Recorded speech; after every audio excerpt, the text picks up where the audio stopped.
মাঝে মাঝে বাচ্চারা হাবিজাবি খাওয়ার জন্য ভীষণ বায়না করে।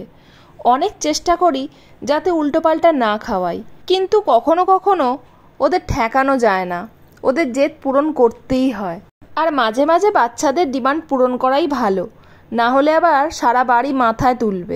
আজ যেমন আমার বাচ্চারা বলেছে কফি আর পপকর্ন খাবে। জানি না এই কফি খাওয়ার ইন্টারেস্ট ওদের কোথা থেকে এসেছে। একবারই ডালগোনা কফি বানিয়েছিলাম, তারপর থেকে আমার ছেলেরা খালি বলবে কফি বানিয়ে দাও। তো যা হোক করে নামমাত্র একটু কফি দিয়ে বানিয়ে দিই আর কি। কফির সাথে আবার পপকর্ন ডিমান্ড করেছে, আবার চিপস চকলেটটা আগে থেকেই কেনা ছিল, তো বলল ওইগুলোও দিয়ে দাও।